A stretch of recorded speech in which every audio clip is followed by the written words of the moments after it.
Good morning, church. If you've been with us this summer, you know that we're in the middle of a series on the book of Leviticus.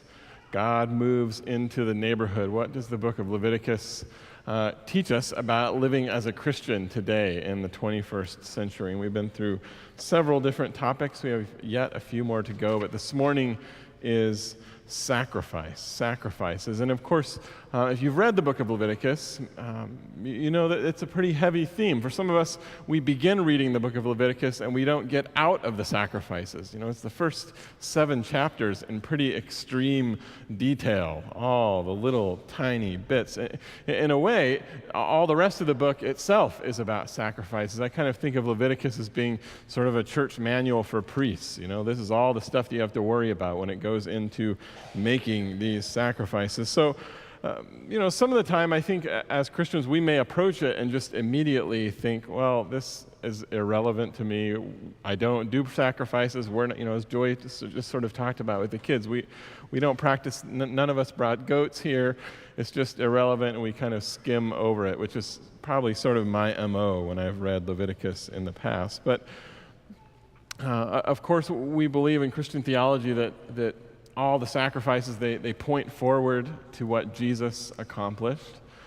But I think that there's something more here. Like there is a sacrifice for followers of Jesus. Paul in the New Testament talks about himself. He borrows this language and talks about himself as being an offering poured out. At the end of his life, he's in prison. He says, my whole life I'm being poured out like an offering. And then in Romans chapter 12, he says, give yourselves as living sacrifices.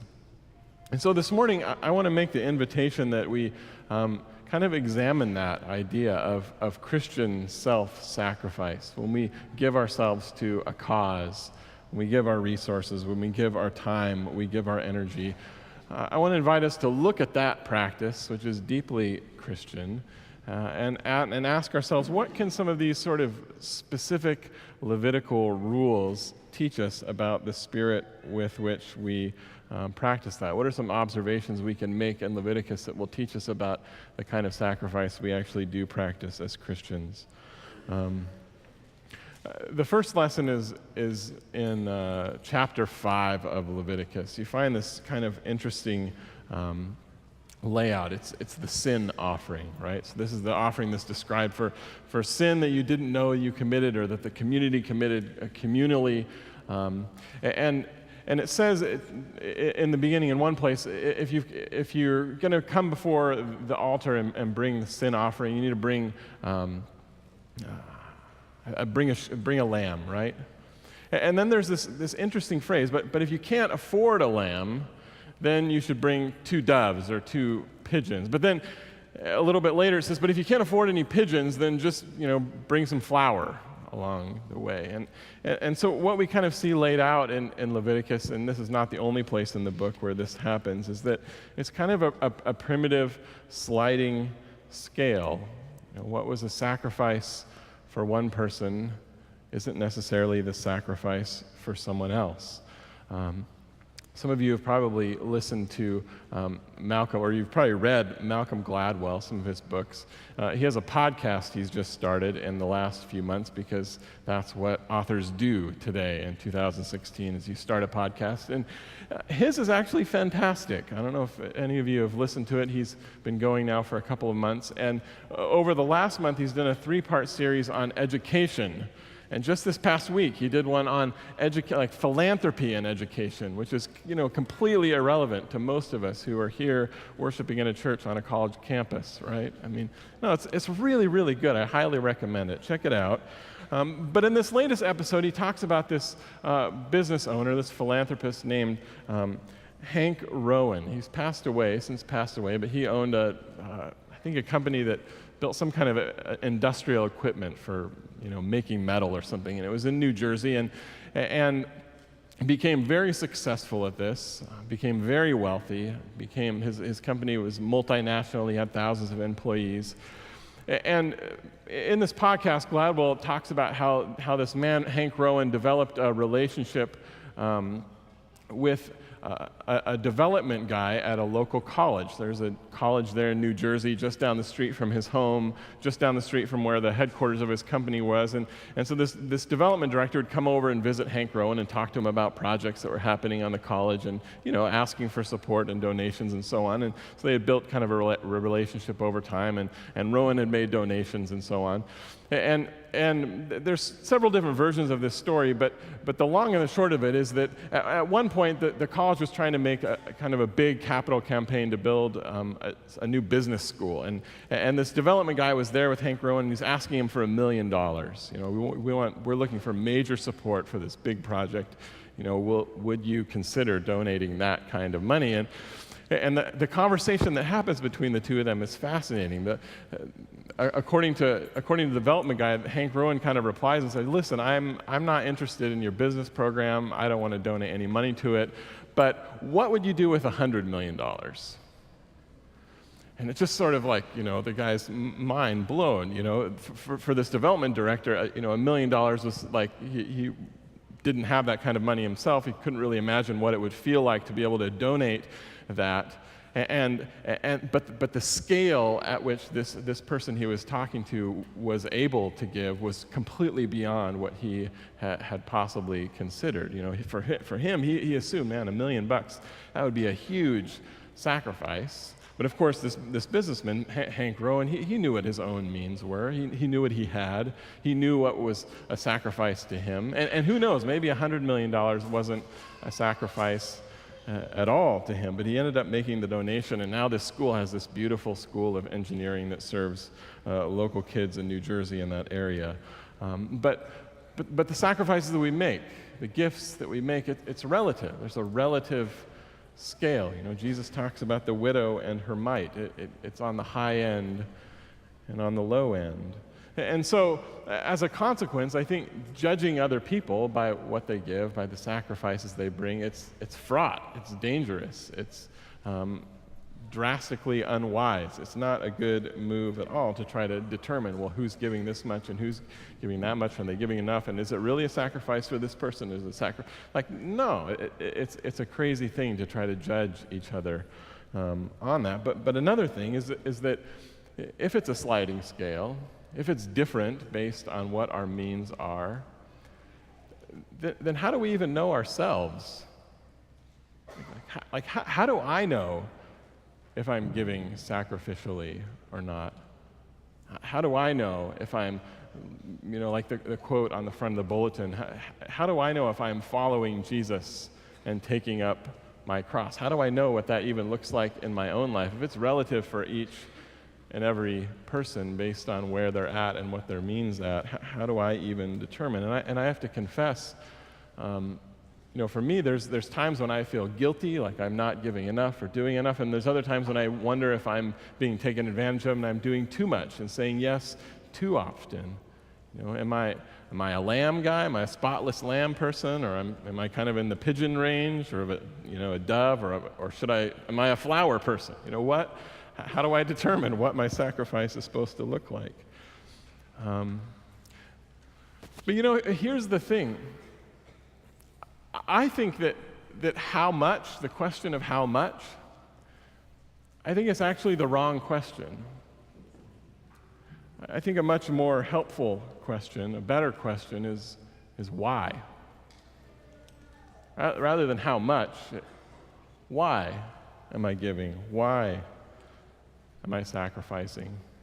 Another observation I made as I was reading through Leviticus is how often the standard of excellence arises. And you read through chapters 1 through 7, and over and over and over again, you read, without defect, without defect, without defect. Bring the best, bring holy, bring the pure, bring the finest quality. No matter where you are on the scale, bring without defect, bring the best quality, bring the finest flour. It doesn't matter if you're bringing this little bit or this little, no matter where you're at, bring the highest quality. It's funny, there's one point where the instructions are very specific. You must salt the offering. I thought to myself, like some of this food the priests ate. So I kind of imagine like a priest standing behind a scribe. Hey, write down, tell them they should salt that. But it's the idea is that you're not supposed to bring like the leftover. Like even if you're at the pigeon level, you're not supposed to bring like a leftover thing. And I don't think that this is because God is a control freak. I don't think God is just trying to control people's lives. I think He's trying to protect our hearts. I think He's trying to protect our motives. Jesus says, where your treasure is, there your heart will be also. And I think when we sacrifice, our hearts get tied to that project. The thing that we invest time in, our hearts get tied to that cause. They get connected to that person. Or if it isn't really a sacrifice, they don't. If I show up at the altar with my, one-legged dove that I found in the alley, what does that say about my heart that's in it? It might be a sacrifice. It might be. We can't judge, but I would guess that more likely than not, my heart isn't really in it. It might be a sign that I'm not totally there. It might be a sign that I'm just trying to manipulate the system. I'm just going through the motions. I'm doing this out of obligation. I do it because I'm going to lose something. If I don't go through it, so I'm just going to do it. I'm going to, bring the minimum. I'm thinking of it like an economist, right? Bless you economists, but what do I have to do the minimum to get the maximum back? What's my return on investment here? And as followers of Jesus, I don't think that we can live lives of self-sacrifice, and not have our hearts in it.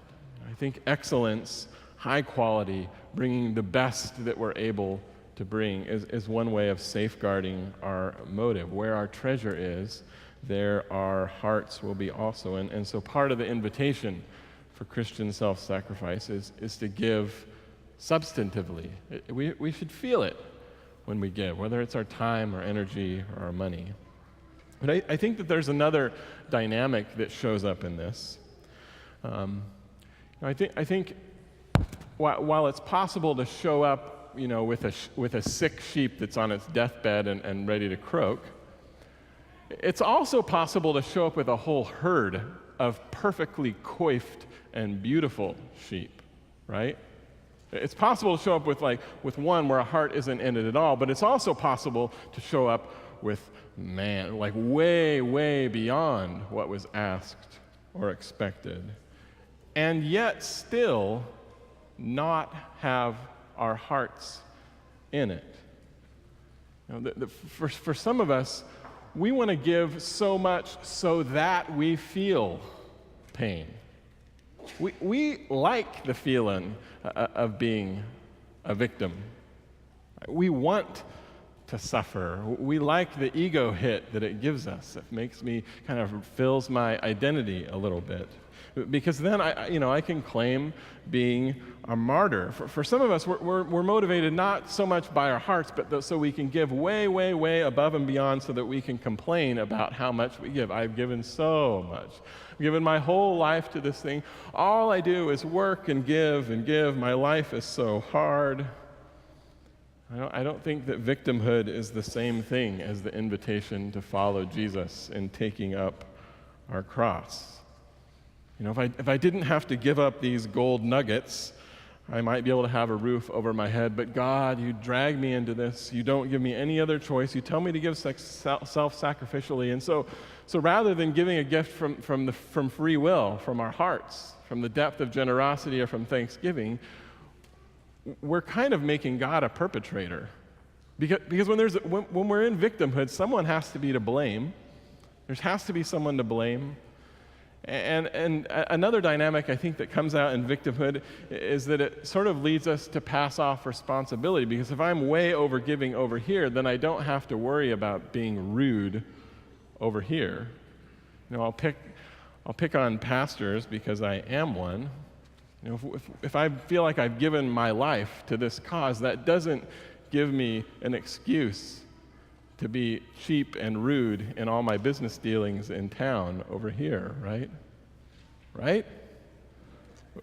Being a victim leads us to slough off responsibility. You know, when I think of Jesus' sacrifice on the cross, I don't think that he saw himself as a victim. I mean, sometimes we talk about Jesus like he was a victim, and we talk about the Romans, and we blame them, we blame the Jews and all these people that did this big injustice on Jesus, and all of that's true, but I don't think that Jesus was up there thinking, poor me. How horrible this thing that's happening to me, that all of these awful people are doing to me. I'm giving this great, huge thing, poor me. I don't think that that's what was in Jesus' heart at all. I mean, sure, he was scared. He suffered. There were consequences, but I think Jesus gave that gift with a full heart. I don't think he was up there thinking, poor me. I think he was up there thinking, man, I love those people. It's my privilege to give this. So if the intent of giving our lives self-sacrificially is to bind our hearts to the cause, not so much to make sure we're giving up to a certain level, if it's about our hearts and making sure that our hearts are in it, and if giving to certain exacting levels isn't really so much of a helpful gauge as to telling us, to making sure that our motives are pure, then how do we gauge our hearts? What's a way that we can stay on top of where we're coming from when we give? When I'm sacrificing, how do I know where that's coming from? At least in my life, it's confusing. Well, to answer that, I want to tell you about a book that I read this summer, and many of you have read this book already. It was a new book to me. It was written in the mid-1960s. It was called Silence by Shusaku Endo. It was written originally in Japanese. It's a historical novel, just fabulous. If you love historical novels and have not read this, I really, really enjoyed it. It's dark, but it's really, really beautiful. It's set in 17th century feudal Japan during a time of persecution of the church, right? So there had been missionary endeavors before that had gone well. People had become Christians.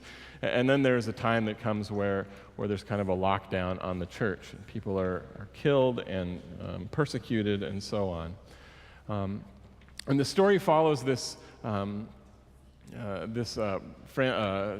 Jesuit Portuguese priest named Father Rodrigues, Sebastio Rodrigues, and he travels to Japan to try to find out what's happening with the church. Because under the persecution, the people that are left, Christians who follow Jesus in Japan, they've kind of all gone underground. And so the church in Europe has lost contact with the church in Japan, and nobody really knows what's happening. So he's kind of going there kind of as an investigator to figure out what's going on, to learn as much as he can, and just to see what's happening. And one of the themes that goes throughout the book is how this priest sees and understands sacrifice, essentially, how he sees and understands martyrdom.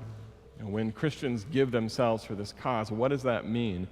What does that look like? What's a good sacrifice and what's not a good sacrifice? And at the beginning of the book, he has very, very strident judgments about what constitutes good sacrifice and not so good sacrifice. And he has really, really negative, horrible thoughts about some of his fellow Christians, other priests, and so on, who he thinks sacrificed in a way that was non-legitimate, or maybe they thought that they sacrificed their lives, but he doesn't think it works. It wasn't right. It wasn't good enough. It wasn't okay. And over the course of the novel, as he goes through all of these different experiences, as he himself becomes arrested and so on, he comes to the end of the book where he realizes that his judgments were way off, and that what he assumed was to live a life of sacrifice maybe wasn't that at all, and that a path that he had considered to be, I'm trying not to give too much of the book away, but a path that he considered to be cowardice was actually had more depth in it than he originally had assumed. And I think the crux in it, I think the way that he made that decision was, I think that he paid attention to his own response, to his own sacrifice. I think he paid attention to his own emotional reaction to the process that he went through. How did he feel about what he was giving. And so I think that's the question I want to ask all of us. What does it feel like to make the sacrifice I'm making? When I give this gift, when I spend this time, when I lay out this energy, when I have my heart in it or not, what does it feel like? How do I react? If my reaction to that is like, well, whatever, probably my heart isn't in it. I'm probably not giving enough. I'm probably not giving anything, maybe. Maybe it'd be so inconsequential that it can't even muster any kind of emotional reaction. I mean, whatever. It's probably not sacrifice. For some of us, we might respond with guilt. Oh, it's not enough. I'm not doing. For some of us, that might be a sign that we're a little bit perfectionistic. It might be a sign for some of us, especially if we have some fear in there, that we're thinking of our sacrifice as a transaction. That I'm earning something I'm going to give this, but I'm going to get something back, and maybe I won't get something back, so I'm a little bit afraid. For some of us, we might react to that gift. We might feel angry about it.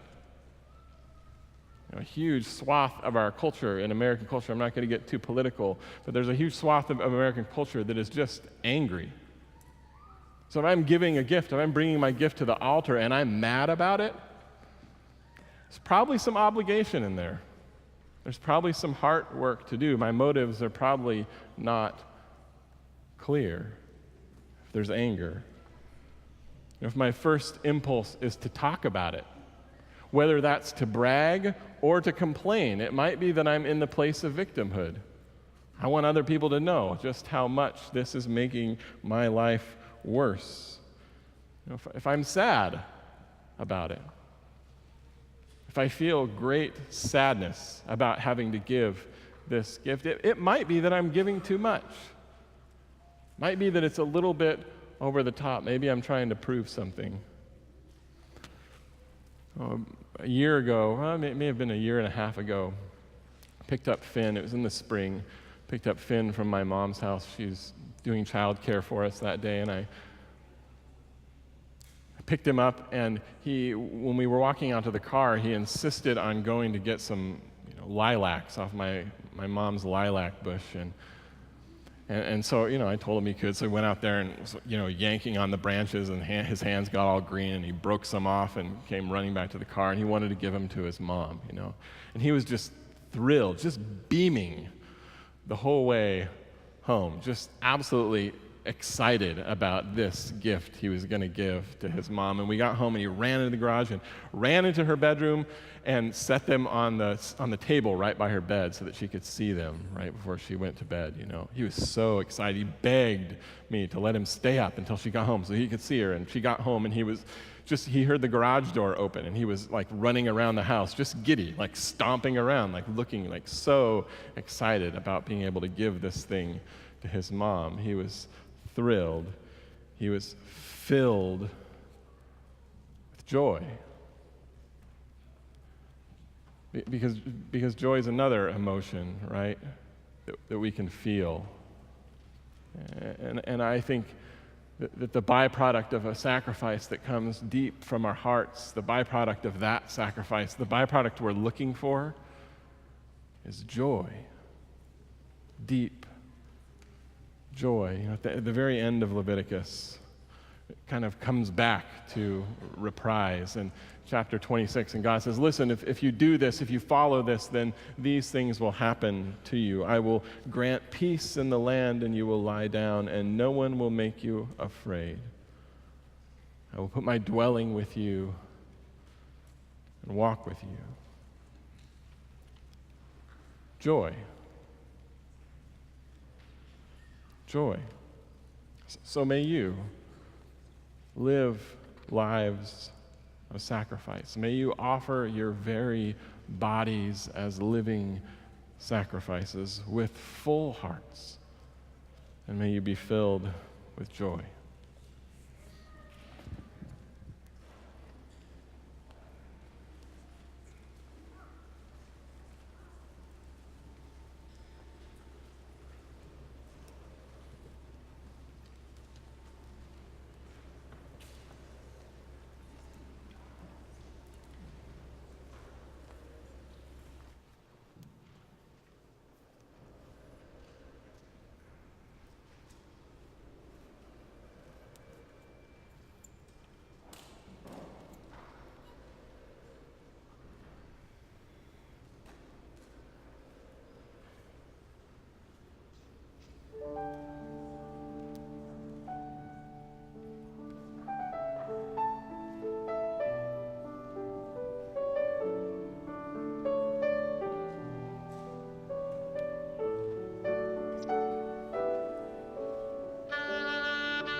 If you desire prayer, an elder will be right up here in the front to pray with you after the service. And now a prayer of Walter Brueggemann. Through this day, we have named your name in gladness. We have pondered the world you have called good. We have relished your gift and your task. And we have marveled in amazement yet one more time at the wonder of this Jesus, who has died and is alive among us. Now we are homeward, and when we arrive there, it will be as it was this morning, with anxiety and demand and conflict and inconvenience, except that all things will be new, yet again. Make new by your Spirit. Make new the church where we live. Make new the public reality of justice among us. Make new the practice of compassion in our neighborhoods. Make new the surge of peace in a violent world. Make new the politics of our government and the workings of our church. Make new that we may be found in joy, unafraid and unweary, your glad people, carrying among us the marks of the death and the new life of Jesus, in whose name we pray. Amen.